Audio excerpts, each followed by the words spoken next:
So hello friends, welcome to another video. तो आज हम लोग संविधान में लिखित आर्टिकल्स के बारे में पढ़ेंगे। तो आज हम लोग आर्टिकल 1 से आर्टिकल 11 तक को पढ़ेंगे। शासन व्यवस्था, संविधान, राजनीतिक प्रणाली, सामाजिक न्याय और अंतर्राष्ट्रीय संबंध को चलाने के लिए इसकी चर्चा इंडियन पॉलिटी में की गई है। और इंडियन पॉलिटी के अंदर 22 भाग है, जिसमें से आज हम लोग भाग 1 जिसमें संघ एवं उसके राज्य क्षेत्र के बारे में पढ़ेंगे, और दूसरे भाग में आर्टिकल 5 से 11 तक नागरिकता के बारे में पढ़ेंगे। तो आइए अब ज़्यादा टाइम ना लेते हुए अब हम लोग शुरू करते हैं। तो यहाँ पर पहले हम लोग भाग 1 को पढ़ेंगे, जिसमें 1 से 4 तक के आर्टिकल है। तो यहाँ पर जो पहला आर्टिकल है, आर्टिकल 1 अर्थात अनुच्छेद 1, संघ का नाम और राज्य क्षेत्र। अनुच्छेद 1 में कहा गया है कि इंडिया यानी भारत राज्यों का एक संघ होगा। भारत का क्षेत्र इसमें शामिल होगा। राज्यों के क्षेत्र, केंद्र शासित प्रदेश और भविष्य में प्राप्त किए जा सकने वाले क्षेत्र।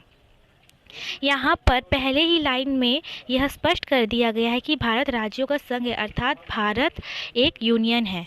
यह शासन व्यवस्था 3 प्रकार की होती है। पहला होता है कन्फेडरल अर्थात परिसंघ, दूसरा जो है उसे फेडरल कहते हैं और हिंदी में संघ, और तीसरा है यूनियन, जिसे भी हिंदी में संघ ही कहते हैं, लेकिन दोनों में काफ़ी फ़र्क होता है, अर्थात फेडरल और यूनियन में काफ़ी फ़र्क होता है। यहाँ पर जो पहला है कन्फेडरल अर्थात परिसंघ, ऐसी राजनीतिक व्यवस्था को कहा जाता है जिसमें 2 या उससे अधिक लगभग पूर्णतः स्वतंत्र राष्ट्र समझौता कर ले कि बाकी के विश्व के साथ वे एक ही राष्ट्र की तरह संबंध रखेंगे। किंतु संघ की तुलना में कन्फेडरल को अधिक स्वतंत्रता होती है। उसमें से कोई राज्य अगर अलग होकर अपना कोई देश बनाना चाहे तो अलग भी हो सकता है, और कन्फेडरल जैसे राष्ट्रों में प्रत्येक राज्य का अपना एक संविधान होता है।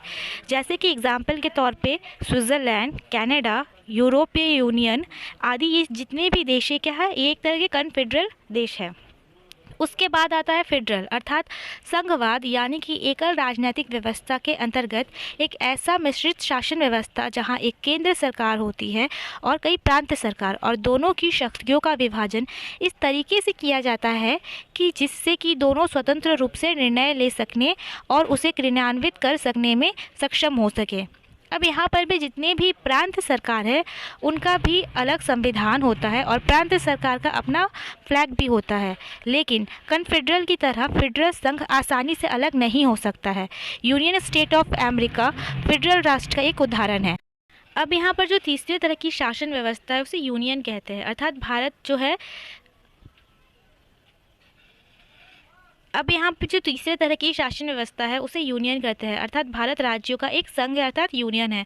तो भारत देश एक यूनियन है। इसको सिंपल वे में समझने के लिए 2 या 2 से अधिक चीज़ों को एक में मिलाना। यूनियन में क्या होता है कि यूनियन में किसी राज्य का या संघ का अपना कोई संविधान नहीं होता और ना ही उनका कोई अपना फ्लैग होता है। पूरे देश में बस एक ही संविधान और एक ही फ्लैग होता है, अर्थात पूरे भारत में एक ही व्यवस्था है। यूनियन में कोई भी राज्य या कोई भी संघ देश से अलग नहीं हो सकता। सो आई होप आप लोग समझ गए होंगे कि कन्फेडरल, फेडरल और यूनियन में क्या फ़र्क है। अब आते हैं हमारे सेकेंड लाइन की तरफ, जहाँ लिखा हुआ है कि भारत का क्षेत्र इसमें शामिल होगा। राज्यों के क्षेत्र, केंद्र शासित प्रदेश और भविष्य में प्राप्त किए जा सकने वाले क्षेत्र। तो यहाँ पे जो लिखा हुआ है कि भारत का क्षेत्र इसमें शामिल होगा, अर्थात राज्यों को एक अनुसूची में रखा गया है कि भारत में कितने राज्य हैं, और यह पहली अनुसूची में लिखा गया है और राज्यों के नाम भी लिखे गए हैं। अब यहाँ भारत में भी 3 प्रकार के क्षेत्र हैं। पहला है राज्य के क्षेत्र अर्थात स्टेट, दूसरा है केंद्र शासित प्रदेश अर्थात यूनियन टेरिटरी, और तीसरा है भविष्य में प्राप्त किए जाने वाले क्षेत्र अर्थात अर्जित क्षेत्र। तो अभी भारत में राज्यों की संख्या है 28, यूनियन टेरिटरी की संख्या है 8 और अर्जित क्षेत्र की संख्या अभी तक 0 है। अब आते हैं सेकेंड आर्टिकल की तरफ। तो यहाँ पर नेक्स्ट आर्टिकल है आर्टिकल 2 अर्थात अनुच्छेद 2। तो अनुच्छेद 2 के अंतर्गत संसद ऐसे निर्बंध और शर्तों के साथ जिसे उचित समझे संघ में नए राज्यों का प्रवेश या स्थापना कर सकती है। इस प्रकार अनुच्छेद 2 के अधीन संसद को 2 प्रकार की शक्ति प्राप्त है, एक नए राज्यों को संघ में शामिल करने की शक्ति और दूसरी नए राज्यों को स्थापित करने की शक्ति। तो यहाँ पे आर्टिकल 2 ये कहता है कि किसी भी विदेशी राज्य को या फिर किसी भी एक राज्य नए राज्य को भारत की संसद चाहे तो भारत में मिला सकती है। अर्थात संसद राष्ट्रपति के पूर्व अनुमति या फिर सूचना पे किसी विदेशी राज्य को भारत में मिला सकती है। अब एग्जाम्पल के तौर पे देखा जाए तो 16 मई सन 1975 ईस्वी में सिक्किम भारत में मिल गया था। अब यहाँ पे जो हमारा नेक्स्ट आर्टिकल है वो है आर्टिकल 3 अर्थात अनुच्छेद 3। तो अनुच्छेद 3 में नए राज्यों के गठन और क्षेत्र सीमाओं या मौजूदा राज्यों के नामों का परिवर्तन शामिल है। यहाँ संसद को किसी भी राज्य से क्षेत्र के अलग होने या दो से अधिक क्षेत्रों या फिर राज्यों या राज्यों के कुछ हिस्सों को जोड़कर या किसी भी राज्य के किसी भी हिस्से को एकजुट करके एक नया राज्य बनाने का अधिकार है। यहाँ पे आर्टिकल 3 ये कहता है कि अगर संसद चाहे या फिर अगर सरकार चाहे तो वो किसी भी राज्य का नाम बदल सकती है या फिर उसके राज्यों के क्षेत्र की सीमाओं को तोड़ सकती है। तो संसद राष्ट्रपति के पूर्व अनुमति से भारत में किसी भी राज्य का नाम सीमा क्षेत्र में परिवर्तन कर सकती है। अब यहाँ पे एग्जाम्पल के तौर पे देखा जाए तो एमपी से छत्तीसगढ़ को 1 नवंबर 2000 को तोड़ा गया था और यूपी को उत्तराखंड से 9 नवंबर 2000 को तोड़ा गया था और बिहार से झारखंड को 15 नवंबर 2000 को तोड़ा गया था। तो आर्टिकल 2 ये कहता है कि संसद जो है वो विदेशी राज्य को भारत में मिला सकती है और आर्टिकल 3 यह अनुमति देता है कि जो राज्य वर्तमान में भारत में है, अर्थात जो राज्य वर्तमान में भारत में है, तो अगर सरकार चाहे तो उनमें परिवर्तन कर सकती है। कैसे परिवर्तन? तो राज्यों का नाम बदल सकती है, उनके सीमा क्षेत्र में परिवर्तन कर सकती है। अब यहाँ पे जो नेक्स्ट आर्टिकल है वो है हमारा आर्टिकल 4 अनुच्छेद 4। तो अनुच्छेद 4 ये कहता है कि पहली अनुसूची और चौथी अनुसूची के संशोधन तथा अनुपूरक अनुशांशिक और प्रामाणिक विषयों का उपबंधन करने के लिए अनुच्छेद 2 और अनुच्छेद 3 के अधीन बनाई गई विधियाँ। तो यहाँ पर जो है आर्टिकल 4 अनुच्छेद 2 तथा अनुच्छेद 3 के संशोधन को 368 से बाहर रखा गया है। अभी देखा जाए तो देखो हम लोगों ने आर्टिकल 1 नहीं बल्कि आर्टिकल 2 और आर्टिकल 3 में क्या पढ़ा। आर्टिकल 2 में हम लोगों ने ये पढ़ा कि विदेशी राज्य को भारत में मिलाना, मतलब अगर संसद चाहे तो किसी विदेशी राज्य को भारत में मिला सकती है। और आर्टिकल 3 में हम लोगों ने ये पढ़ा कि अगर वर्तमान समय में जो भी राज्य है भारत में उनमें संसद चाहे तो परिवर्तन कर सकती है। तो कैसे परिवर्तन? तो नामों के परिवर्तन या फिर उनके सीमा या क्षेत्र में परिवर्तन कर सकती है। तो यहाँ पर अब ये देखने वाली बात है कि अगर कोई सरकार अर्थात वर्तमान समय में जो भी सरकार है वो अगर किसी राज्य का नाम में परिवर्तन करे या फिर क्षेत्र या सीमा में परिवर्तन करे तो उसके ऊपर जो है राष्ट्रपति साइन करने के लिए बाध्य है। अर्थात 50% के वोट से वो वर्तमान सरकार परिवर्तन कर सकती है। टोटल भारत देश में 542% सीट है, परसेंट नहीं बल्कि 542 सीट है। तो 542 का जो 50% होता है वो 273% होता है। तो 273 अगर वोट आए सीटों से तो उस समय की वर्तमान सरकार किसी भी राज्य का नाम परिवर्तन कर सकती है या फिर उसके सीमा क्षेत्र को निर्धारित कर सकती है और इसे मानने के लिए जो है राष्ट्रपति क्या है, बाध्य है। अब यहाँ पे जो पहली अनुसूची और चौथी अनुसूची में संशोधन, तो हम लोगों ने पहले ही पढ़ा कि राज्यों के सारे जितने भी राज्य हैं उनके नामों को पहली अनुसूची में रखा गया है। तो अब यहाँ पे आर्टिकल 4 में अगर कहा गया कि ऐसे परिवर्तन हो रहा है तो जो अनुसूची 1 है और 4 भी प्रभावित होगी, अर्थात दोनों ही एक दूसरे से प्रभावित होंगे। तो आई होप आप लोग को यहाँ तक आर्टिकल 1 से 4 तक समझ आ गया होगा। तो अभी अनुच्छेद का हम लोगों ने पहला भाग जो है वो कंप्लीट कर लिया, इंडियन पॉलिटी का पहला भाग हम लोगों ने कंप्लीट कर लिया। तो अब यहाँ पे हम लोग का भाग 1 का खत्म होता है। तो अभी तक हम लोगों ने क्या पढ़ा कि आर्टिकल 1 में हम लोगों ने पढ़ा कि भारत राज्यों का एक संघ है, अर्थात भारत जो है एक यूनियन है। दूसरा आर्टिकल में हम लोगों ने पढ़ा है आर्टिकल 2 में कि विदेशी राज्य को भारत में मिलाना, अर्थात संसद चाहे तो राष्ट्रपति के पूर्व अनुमति से किसी भी विदेशी राज्य को भारत में मिला सकती है। और तीसरे आर्टिकल में हम लोगों ने पढ़ा कि वर्तमान समय में जो भी राज्य भारत में सम्मिलित है, सरकार अगर चाहे तो उन राज्यों के नाम सीमा क्षेत्र में परिवर्तन कर सकती है। और आर्टिकल 4 में अभी हम लोगों ने पढ़ा कि साधारण बहुमत से अर्थात 50% वोट से अर्थात साधारण बहुमत से अगर कोई बिल पास होता है या फिर वो राज्य के नाम में परिवर्तन हो या फिर सीमा या क्षेत्र में परिवर्तन को लेकर है तो राष्ट्रपति उसको मानने के लिए और उस पर साइन करने के लिए जो है वो बाध्य है। सो आई होप आप लोग को यहाँ तक समझ आ गया होगा।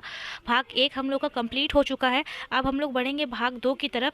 तो भाग 2 आ जाता है नागरिकता। तो भाग 2 में 5 से लेकर के 11 तक के आर्टिकल है। आर्टिकल 5 से 11 तक के आर्टिकल है जिसमें हम लोग नागरिकता के बारे में पढ़ेंगे। तो यहाँ पे बढ़ेंगे हमारे नेक्स्ट आर्टिकल की तरफ। तो यहाँ पे जो हमारा नेक्स्ट आर्टिकल है वो है आर्टिकल 5। तो यहाँ से अब हम लोग का इंडियन कॉन्स्टिट्यूशन का भाग 2 शुरू होता है जिसमें हम लोग नागरिकता के बारे में पढ़ेंगे। अब तो अनुच्छेद 5 भारत की नागरिकता से संबंधित है, जिसमें संविधान के लागू होते ही कौन कौन भारत का नागरिक होगा ये लिखा गया है। अब कौन कौन होगा और किन शर्तों पे होगा ये हम लोग समझने की कोशिश करते हैं। तो संविधान के प्रारंभ में नागरिकता। तो यहाँ पर जो है कि पहला शर्त ये था कि आर्टिकल 5A में कि उसका जन्म भारत में हो, अर्थात जिसका जन्म, अगर किसी बच्चे का जन्म भारत में होता है तो उसे भारत की नागरिकता मिल जाती है। दूसरा ये था कि उसके माता पिता का जन्म भारत में हो, अर्थात माता पिता भारतीय है तो बच्चा भी भारतीय होगा तो उसे भारत की नागरिकता मिलती है, अर्थात वंशानुगत वंश के आधार पर नागरिकता। और जो तीसरा था वो था संविधान लागू होने के 5 साल पहले से ही भारत में अगर कोई रहता है। आर्टिकल 5 ये कहता है कि संविधान लागू कब हुआ था हम लोग का 26 जनवरी सन 1950 ईस्वी में। तो संविधान लागू होने से पहले, कितने पहले, 5 साल पहले अगर कोई भारत में है 5 साल के पहले से तो उसे नागरिकता मिली थी। अब यहाँ पे जो हम लोग का सेकंड आर्टिकल है वो है आर्टिकल 6 अर्थात आर्टिकल 6। तो आर्टिकल जो 6 है वो ये कहता है कि संविधान के अनुच्छेद 6 उन लोगों की नागरिकता के बारे में बात करता है जो पाकिस्तान से पलायन कर भारत आए। ऐसे लोगों को 2 हिस्सों में बांटा गया। पहला जो 19 जुलाई सन 1948 तक भारत आ चुके थे, दूसरे वे लोग जो 19 जुलाई सन 1948 के बाद भारत आए थे। अब यहाँ पे उस टाइम के वर्तमान स्थिति में क्या हुआ था, जो आर्टिकल 6 था वो पाकिस्तान से भारत आए लोगों की नागरिकता पर है। तो पहला क्या था कि जो 19 जुलाई सन 1948 से पहले भारत आ चुके हैं उन्हें तो ऑटोमेटिक नागरिकता मिल गई, अर्थात 19 जुलाई सन 1948 से संविधान कब लागू हुआ, 26 जनवरी सन 1950 ईस्वी। तो जो 19 जुलाई 1948 से पहले ही जो पाकिस्तान से भारत आ गए थे तो उन्हें नागरिकता मिल गई। लेकिन अगर जो कोई भी व्यक्ति 19 जुलाई सन 1948 के बाद, मतलब 19 जुलाई जैसे 20 जुलाई को अगर भारत आया या फिर भारत में आना चाहा तो उसके लिए उसे परमिट से 6 मंथ के बाद मिलता था, उसे 6 मंथ के बाद ही परमिट मिलता था और उसके बाद उस व्यक्ति को जो है भारत की नागरिकता प्राप्त होती थी। तो आप लोगों को समझ आया होगा कि संविधान के अनुच्छेद 6 में उन लोगों की नागरिकता के बारे में कहा गया है जो पाकिस्तान से पलायन कर, अर्थात पाकिस्तान से भागकर जो भारत आए। ऐसे लोगों को 2 हिस्सों में बांटा गया। पहला जो 19 जुलाई सन 1948 तक भारत आ चुके थे, जो 19 जुलाई 1948 तक भारत आ गए उनके लिए ठीक है, वो भारत के नागरिक बन चुके। लेकिन जो बाद में आए उन्हें 6 मंथ के परमिट में रखा गया था, अर्थात परमिट 6 महीने बाद उन लोगों को परमिट मिलता था। अब यहाँ पे जो हम लोग का नेक्स्ट आर्टिकल है वो है आर्टिकल 7। तो आइए देखते हैं आर्टिकल 7 क्या कहता है। तो अनुच्छेद 7 का पहला भाग उन लोगों की नागरिकता पर बात करता है जो 1 मार्च सन 1947 के बाद भारत से पाकिस्तान पलायन कर गए हैं। ये लोग भारत के नागरिक नहीं होंगे भले ही वह अनुच्छेद 5 और अनुच्छेद 6 की सारी शर्तों को पूरा करते हैं। अनुच्छेद 7 का दूसरा भाग उन लोगों की नागरिकता तय करता है जो 1 मार्च सन 1947 के बाद भारत में पलायन कर आए हैं। अब यहाँ पर जो अनुच्छेद 7 ये कहता है कि जो लोग भारत से पाकिस्तान चले गए हैं वो भले ही उनके माता पिता भारतीय हो या फिर वो बहुत साल से भारत में हो, लेकिन अगर वो पाकिस्तान की तरफ चले गए हैं, वो पाकिस्तान की तरफ चले गए हैं तो अनुच्छेद 5 और 6 की सारी शर्तों को पूरा करने के बाद भी जो है वो लोग भारत के नागरिक नहीं होंगे, उन्हें भारत की नागरिकता नहीं मिलेगी। लेकिन दूसरे ही भाग में अनुच्छेद 7 ये भी कहता है कि जो लोग पाकिस्तान, अगर कोई ऐसा व्यक्ति है जो पहले भारत में था लेकिन फिर वो पाकिस्तान में चला गया, लेकिन पाकिस्तान में उसका मन नहीं लगा या फिर उसे सही नहीं लगा, तो अगर वो फिर भारत आना चाहता है, अगर वो पाकिस्तान से पलायन करके भारत आया है 1 मार्च सन 1947 के बाद, तो उसे भारत की नागरिकता मिल सकती है। अब यहाँ बढ़ते हैं हमारे नेक्स्ट आर्टिकल की तरफ। तो यहाँ पे जो हम लोग का नेक्स्ट आर्टिकल है वो है आर्टिकल 8। तो आर्टिकल 8 ये कहता है अनुच्छेद 8 के अनुसार विदेशी भ्रमण एवं विदेश में नौकरी करने गए भारतीय नागरिक की भारत की नागरिकता समाप्त नहीं होगी। अर्थात जो भी व्यक्ति विदेश में नौकरी कर रहा है या फिर विदेश में वो कोई कार्य कर रहा है तो उसकी जो है भारत की नागरिकता समाप्त नहीं होगी, या फिर उसका अगर कोई बच्चा ही हुआ वहाँ पे तो उस बच्चे को भी भारत का नागरिक माना जाएगा। भारत के बाहर रह रहा बच्चा भारत का नागरिक होगा यदि उसके माता पिता जो है वो भारतीय होंगे। तो अनुच्छेद 8 ये कहता है कि अगर कोई व्यक्ति भारत में नहीं है किंतु वो भारत के बाहर रह करके कार्य कर रहा है तो वो भारत का नागरिक है। अनुच्छेद 9 अब ये कहता है यहाँ पर कि संविधान का अनुच्छेद 9 कहता है कि कोई भी व्यक्ति जिसने 26 जनवरी सन 1950 से पहले किसी दूसरे देश की नागरिकता हासिल कर ली वह अनुच्छेद 5, 6 और 8 के तहत भारत का नागरिक नहीं हो सकता। अर्थात अनुच्छेद ये कह रहा है कि अगर विदेशी नागरिकता लेने पे भारत की नागरिकता समाप्त हो जाती है। अगर कोई व्यक्ति विदेश का नागरिक हो जाता है तो उसका जो है भारत का नागरिकता खुद ही समाप्त हो जाता है। तो 26 जनवरी 1950 ईस्वी अर्थात उस टाइम पे संविधान लागू होने के पहले अगर कोई व्यक्ति ने अगर संविधान लागू, ये उस समय की बात है जब हम लोग का देश का संविधान लागू हो रहा था, तो अगर उस समय कोई व्यक्ति पहले ही किसी और देश का नागरिक हो चुका है, वहाँ की नागरिकता ले चुका है, तो अनुच्छेद 5, 6 और 8 के तहत अगर वो बाहर, अनुच्छेद 8 के तहत क्या है कि अगर कोई व्यक्ति बाहर कार्य कर रहा है बाहर रह कर के विदेश में, लेकिन अगर उसके माता पिता भारतीय है तो वो भी भारतीय है। और अनुच्छेद 5 में जो है वो वंश के आधार पर है, जन्म के आधार पर है। और अनुच्छेद 6 में जो है वो भी भारत से पाकिस्तान आए लोगों के आधार पर है, अर्थात 19 जुलाई सन 1948 के आधार पे। तो इन सभी के तहत होने के बावजूद भी अगर उसने नागरिकता ले ली है किसी दूसरे देश की तो वो भारत का नागरिक नहीं रहेगा।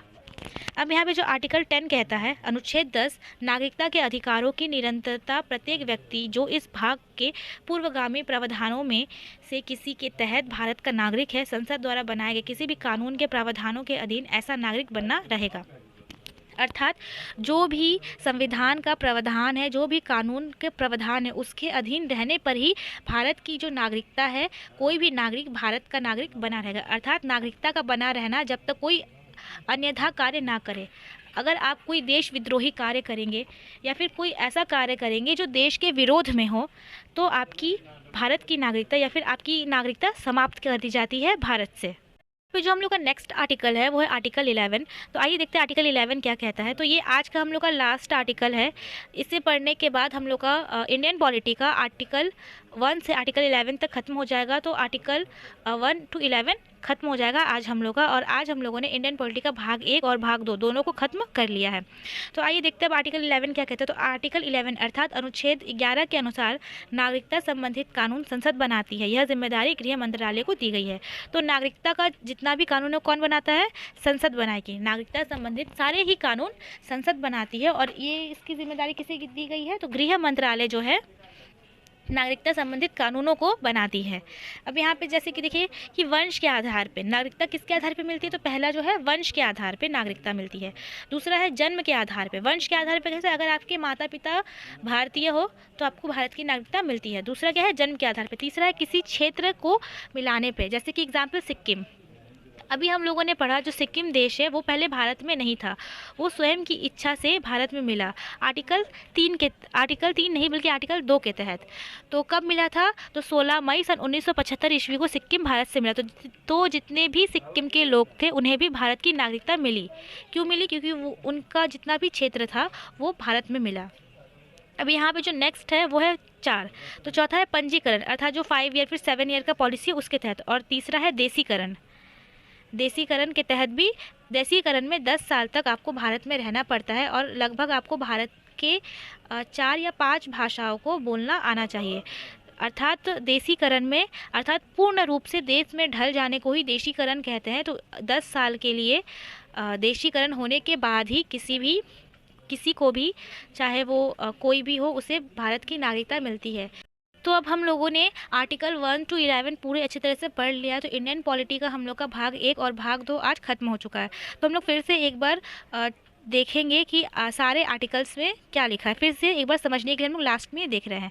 तो अनुच्छेद 1 जो है वो ये कहते हैं कि संघ का नाम और राज्य क्षेत्र। अनुच्छेद 2 ये कहता है कि नए राज्यों का प्रवेश या फिर स्थान।